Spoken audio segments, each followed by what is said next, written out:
giving the floor to Madame Daly on the left.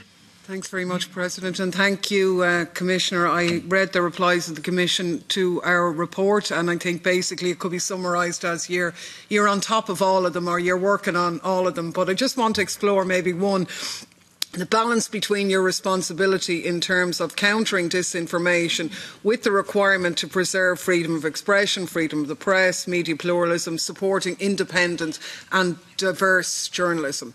Now, we had a really good presentation here 2 weeks ago from 3 of the senior journalistic pan-European organisations, and one of the key threats that they warned us of to pluralism and independence was state capture of the media.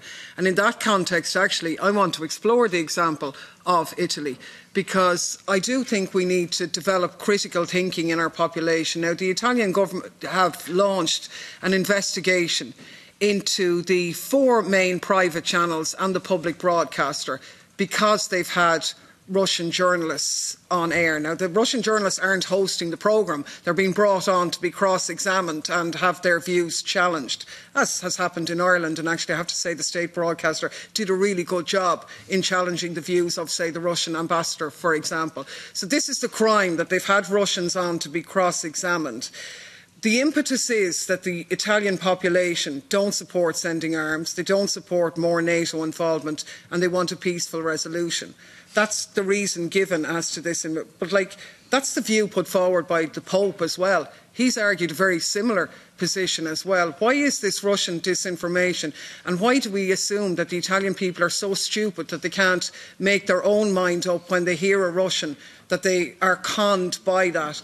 It's a very fine line, because normally what it's saying to me is actually that the Italian government is out of kilter with the population. And normally when that happens, the government changes its tune. But what the Italian state seems to be says, no, we have to change our media. We can't have balanced debate. The role of the media is to reinforce the view of the government. So I'd just like your thoughts on that, because I think it gets to the heart of balance and how we do that. And the last very quick question again on state capture and the EU money that's gone in to Ukraine and protecting journalists, which is very important. In that context, were you concerned about the shutting down of media outlets in Ukraine? It was condemned by the European Federation of Ukrainian Journalists, who were very concerned about not just shutting down media outlets on the basis that they were pro-Russian, but actually opposition party media outlets. And how do you balance that with the EU money going in there? Thank you.